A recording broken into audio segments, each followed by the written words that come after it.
If the PGA's rival LIV Golf is headed by Greg Norman, the most legendary Aussie golfer in history, would it be safe to assume that today's top Aussie golf pros will want to flock to LIV Golf? Some observers are convinced that the great white shark will surely influence his fellow Aussies to jump the PGA ship and join him at LIV. So stay tuned and don't go away, because Norman's immense power could trigger a mass move for Aussies to LIV plus other related news. First up, does Norman really have that kind of power and pull? You're about to find out. Longtime sports journalist Robert Crash certainly thinks so, and has warned that Australia's biggest male golf stars may quit the PGA Tour in droves thanks to Greg Norman's tremendous power and influence. Cradock is sounding alarm bells that Norman, LIV Golf's chief, is such an influential figure to his fellow Aussies on the PGA Tour that many of them are now considering a move. And apparently, the champion golfer of the year, Cameron Smith, is now considering making a move to LIV. Early reports indicate that Smith, the new #2 golfer in the world,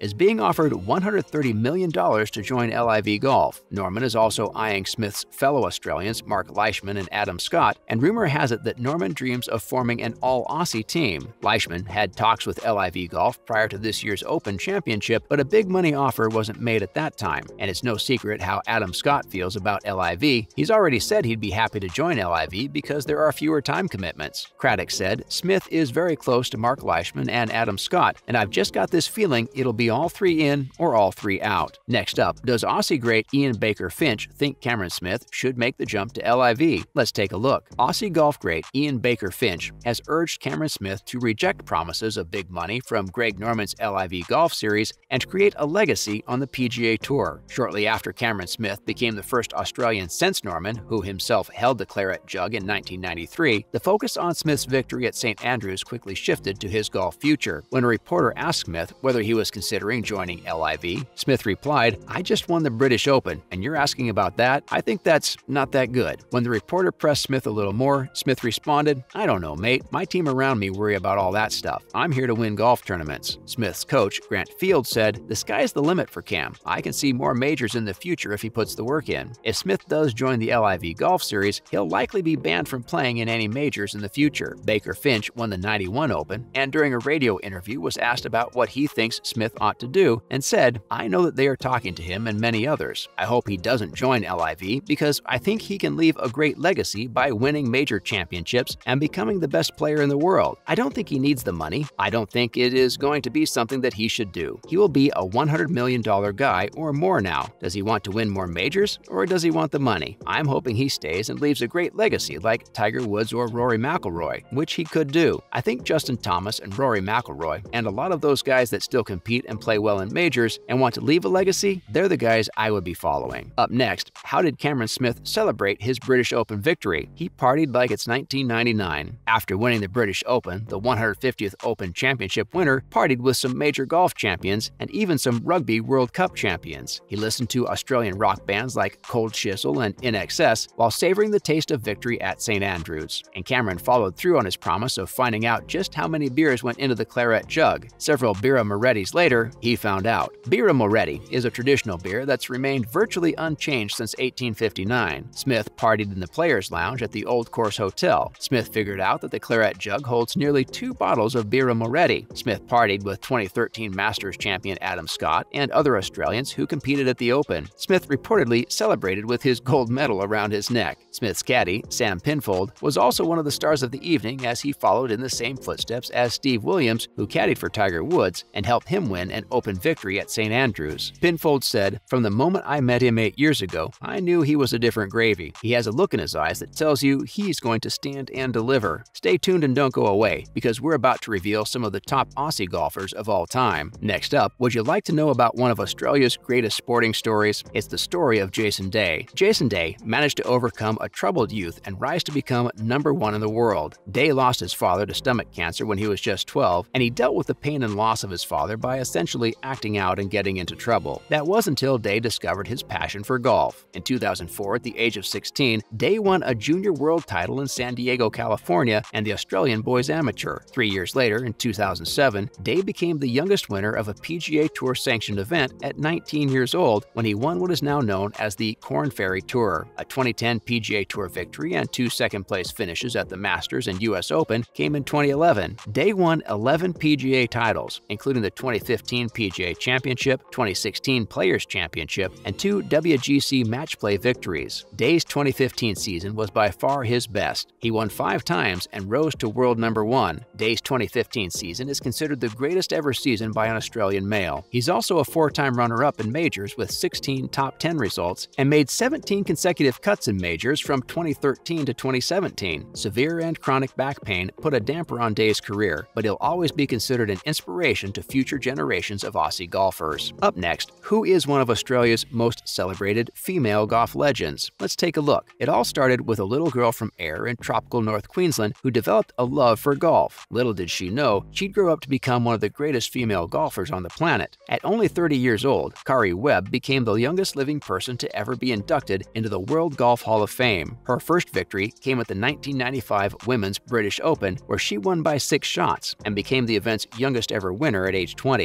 In 1996, Webb won 4 LPGA titles, a Rookie of the Year honors, and became the first player to pass $1 million in a season. Webb completed the Super Career Grand Slam when she won her second British Open in 2002, and by 2013, she won her 8th Australian Ladies Masters. Webb was a 2-time Player of the Year in 1999 and 2000, a 3-time leading money winner, and a 3-time Vare Trophy winner for having the best overall scoring average. Webb secured her 41 LPGA titles and 7 women's majors while battling against her main rival, Sweden's Annika Sorenstam, arguably the greatest player in women's golf. No one will ever forget Webb's contributions to women's golf. She's inspired women around the world to pick up a golf club and take a swing. Finally, who are 2 of the most famous Aussie golf legends? His name is Walter Travis, and he played professional golf more than a century ago. Born in Malden, near Bendigo in central Victoria, Travis moved to America at the age of 24, but he didn't hit a golf ball until October of 1896 when he was almost 35. Travis, a fast learner, taught himself everything there was to know about golf. He lived it, breathed it, and reached the semifinals of the 1898 U.S. Amateur. He won the title 3 times in 4 years and tied for second place in the 1902 U.S. Open. He's also noted as the first player to ever win a major using a Haskell rubber cord golf ball. Travis was also a golf writer, publisher, instructor, and course architect. For his efforts, this Aussie golf legend was inducted into the World Golf Hall of Fame in 1979. Lastly, you can't talk about Australia's legendary golfers without mentioning the great white shark,